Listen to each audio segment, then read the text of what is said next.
So, last night, unfortunately, wala ako. Sorry na, medyo busy lang. So, I wasn't able to hear yung guidelines ni Father Bong. But I watched naman yung YouTube, no? Yung YouTube video. So, kung nandito kayo kagabi, ano yung topic kagabi? Ano yan, James? Wow! Ano yan, Chantal? Forgiveness. In-English mo lang eh. Ayun, so, ayun, no, last night, we talked about forgiveness, no? Kung paanong yung pagpaparaya ng puso mo sa mga sakit at pait na naranasan mo, no? Ginagawa mo si Terence. Ayun. Iyak na. Hindi pa napatawad. So, letting go of all this pain, no, of all this bitterness in our hearts, makes our hearts free, no? And it actually makes room for what? For God's love. And, no, kapag yung puso natin, when it is free, ang gaan, sobrang gaan. Diba? Diba, Terence? And yung pusong magaan, kapag ang gaan na ng puso mo, ready ka na. No? Ready ka na to carry out something new. Which is what? Which is joy. No? So, every time, konting trivia lang. No? Every time that I write my guidelines, I always try to put a title. And tonight, I feel like yung title ko would be Carriers of Joy. Tagapagdala ng saya. No? So later on, malalaman niyo kung bakit Carriers of Joy ang title. So again, no, forgiveness doesn't mean na yung nangyari, yung ginawa sa'yo was okay. Pero it means na you are choosing to let go so you can move on. Move on ka ba? Others? Ayan. So, forgiveness, no, isn't just removing something heavy sa puso mo. It's about making the space, no? It's about creating space for something beautiful para sa bagong bagay. And today, no, tonight, we are going to see that sa buhay ni Mary nung nagdadalang tao siya. So, kung paanong yung pananampalataya at yung humility niya allowed her to become a carrier of joy. So, para matutunan din naman natin, no, kung paano maging carriers of joy, tagapagdala ng saya. So, nanghiram ako kanina ng bag kay Jenny. Ayan. So, meron ako dito ang bag. Hindi, papatok ko sa ito. So, meron ako dito ang bag and may laman to. Nakita mo na eh. Tinignan mo eh. Ayan. So, may laman to. Tatlong bagay lang. No? So, imagine na I am carrying something na sobrang halaga dito sa bag na to. Sa tingin nyo, ano yung mga yun? Ito totoo ka! Sa tingin nyo, ano? Ayan. So, imagine that I am carrying something na pwedeng makapagpabago ng mood mo. No? Pwedeng maging reason to na mairita ka sa akin, pwede kang magalit sa akin, or pwede rin namang maging masaya ka. No? So, first thing na nandito sa loob, wala nang makuha, is Bible. No? Bakit Bible? Kasi it carries God's love. It carries God's joy. No? Imagine na yung salita ng Diyos, hindi, not actually imagine, it is actually the source of real lasting joy. No? Yan, so Bible. Then next is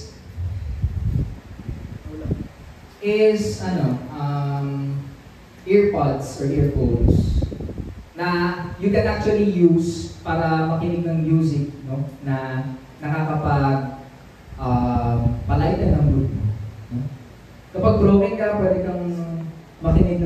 ng makakapagpa-relapse na song. Kapag masaya ka, no, pwedeng sabayan mo yung song. No? Minsan nga, di mo mapigilan, bibirit at bibirit ka pa talaga eh. Or pwede rin naman kapag tumatakbo ka, para mas may energy kang tumakbo, di ba? No? Good. So, and then lastly, ito si Ate Darlene, agad sa akin mga gabi. Yeah. So, I carry here chocolate. Yeah, chocolates. So, sometimes,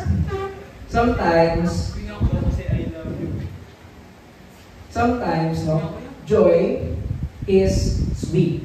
No? Sometimes it is simple. No? And, like small acts of kindness, it's actually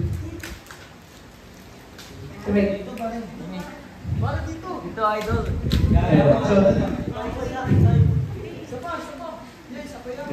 So, these things na nandoon sa loob ng backpack, if hindi ko siya ilalabas, walang mabe-benefit, di ba? If nakasarado lang yung backpack na yun, sinong makikinabang? Si Jerry. Kasi sa kanya yung bag. Ayun. So, si Mama Mary in Luke chapter 1 verses 39 to 56. Kagaya lang siya ng backpack na yun. No? Kasi she was carrying something na kailangan ng buong mundo. Like I said kanina, si Mary nagdadalang tao na at this point. No? Buntis na siya. She was carrying Jesus in her belly na. No? And nung pagpasok niya sa bahay nila Elizabeth. Si Elizabeth is her cousin. No? Cousin? Yeah, cousin. So, di sigurado. So, that time, no, si Elizabeth was also pregnant kay St. John the Baptist. So, pagpasok niya doon sa bahay ni Elizabeth, ang sabi sa Bible, si St. John the Baptist leaped for joy. Kumbaga tuwang-tuwa raw si St. John the Baptist kasi andun na si Jesus. So, kagaya ng bag na yan, no? Joy has to be taken out. Lahat ng nasa loob, kailangan mong ilabas para may mag-benefit. No? Kasi if I keep everything doon sa backpack na yun and never open it, walang matutulungan yung mga bagay na yun. So, sino dito yung mga chismosa-chismoso? For sure lahat kayo. No? Si Terence. So, sa tingin niyo, gaano ba mabilis mag-spread yung chismis? Mabilis, no? Sobrang bilis. So, in all generations, mapa-teenager ka man, mapa-young adult ka man, mapa-adult, semi-adult, semi-senior, senior citizen, agaya ni Padre. Joke lang. So, in all generations, no, ang bilis kumalat ng chismis. Basta pag may masabi lang na, uy, may chika ako. Pre, may balita ako, pre. Bes, may kuwento ako sa'yo. No? Ang bilis, ganun lang. Ganun lang yung opening mo, ready na agad makinig sa iyong katukwento mo. And, bago matapos tong araw na to, no? Or yung araw na yon na may pinagkwentuhan ka, for sure, lahat ng tao doon sa paligid mo alam na yung kwento mo. That's how fast yung chismis kumalat. No? Maski yung mga taong hindi mo naman pinagkwentuhan, alam na nila kasi ang bilis kumalat ng chismis. And let's be honest, sometimes, mas mabilis pa tayo makichismis rather than sharing the good news. Kasama na sa daily life natin yun yung pag-chismis, ang pagkukwento. But try to share the good news. No? Pero sa bagay, no? Pag may nangyari nga naman kasing super exciting sa buhay natin, hindi mo kayang i-maintain sa sarili mo lang. No? Sabihin mo lang kailangan kailangan maikwento ko to sa kanya. Kailangan makwento ko to sa best friend ko. Sis, mamaya sobrang juicy ng chismis kaya kailangan mo na ikwento Baka hindi ka kasi matulog pag hindi mo na kwento. So, ganun yung nangyari kay Mama Mary.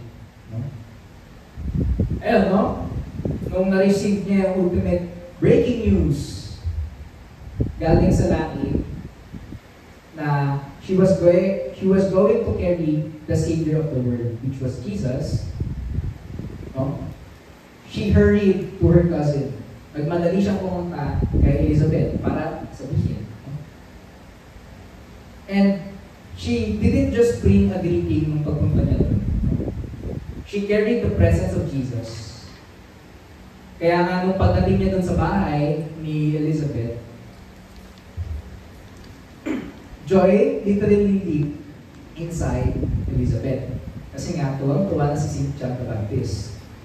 So, imagine nyo na kapag pasok nyo sa isang kwarto, kunwari sa classroom, or kunwari nagchichismisan dyan yung mga tropa mo, and then you enter, sumama ka doon sa circle, anong madadala mo sa kanila? Stress? Negativity? Awkward silence? Or do you carry God's joy in a way na nararamdaman na ng iba, makita ka lang nila? Yung tipong pagpasok mo sa room, ang saya na nila. Kasi nandiyan ka na,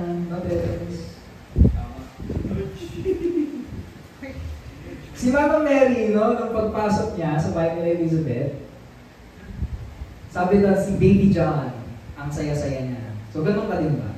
Nagdadala ka rin ba ng saya?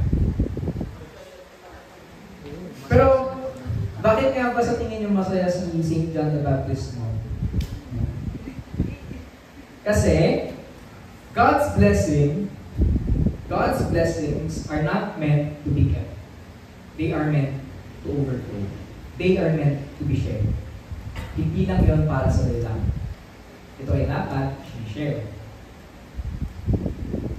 Have you noticed na yung isang tao kapag tumatawa ng sobrang OA, tapos yung mga kasama niya, natatawa na lang rin. Hindi dahil siguro sa joke, siguro, minsan natatawa ka sa tawa mismo Si Trisha, kapag tumatawa si Trisha, hindi ako natatawa sa topic, natatawa kay Trisha kasi tawa ni Trisha. Mahigop. Nakabidyo. Sorry, Trisha. Dito siya ako. So, kidding aside, si Mary, hindi niya pa totally na-share the good news. Hindi niya pa sinasabi doon na buntis siya. Pero ang saya na ni St. John the Baptist. Kasi her very presence, filled with God's promise, was the reason kung bakit masaya sila. Kung bakit yung saya na yun kailangan i-share. Your faith, yung pananampalataya mo, yung ngiti mo, tingnan ang mga ngiti nyo, yung encouragement mo, your very presence, they can shift the atmosphere wherever you are. Your presence can shift everyone's atmosphere wherever you are. Kasi, when you carry the joy of the Lord, hindi lang ito personal, it is portable. Natadala mo kung saan ka man mapunta. It's not only for your encouragement, or sa kasiyahan mo lang. Pwede mo itong dalhin sa iba't ibang lugar. Sa school, sa bahay, sa trabaho, sa simbahan, and it can influence the people around you. So kung yung joy nag-overflow from God's work in your life, then yung pananampalataya mo was the root, was the cause kung bakit ito patuloy na nag-grow. And si Mary, yung isang reason or yung isang proof na kung ano yung itsura nun. Sabi ni Elizabeth, "Blessed is she who has believed that the Lord would fulfill His promise to her. No? Si Mary, for sure, she was uncertain sa mga pwedeng mangyari sa kanya. No? And she might have been even been scared. Kasi imagine mo yan, no? You're carrying a lot of responsibility sa buhay mo. Tapos, buntis pa siya. No? Pero, she trusted God completely. Ako sometimes, kapag nagkadala ako, or pag may pupuntahan, no? Kasi nag-aasikaso ng papers, ng documents, kinakabahan ako minsan kasi lalo na kapag hindi ko alam yung pupuntahan ko, no? Hindi ako sigurado kung saan ako pupunta. Mas nga dito sa QC eh. Sometimes hindi ko alam yung lugar, hindi ko alam yung daan. Pero, every time na umaalis ako, and hindi ko talaga alam kung saan ako pupunta, or kung saan yung way ng pupuntahan ko, I rely kay Google, sa Google Maps. No? Kasi faith is just like that. No? Hindi mo alam yung ruta na pupuntahan mo. You can see the whole route, the whole route. Pero, yung susunod na pagliko, makikita mo. No? You just have to trust na yung map or yung Google Map, madadala ka nun kung saan ka pupunta. You're uncertain, no, sa haba ng journey mo, no, or kung paano mangyayari sa journey mo. But you trust God that it will be worth the time and effort. So just trust in God, no? Just trust in God na hindi lang siya basta nagbibigay ng blessings, no? Kundi it positions you for God to do great things para sa buhay mo or through your life, no matter how ordinary you feel. Kanina, before we start, we listen dun sa kantang Magnificat. For me, ang powerful ng song kasi it shows na si Mary, she praises God for choosing her, no, despite na kung ano man siya. No? Her lowly state.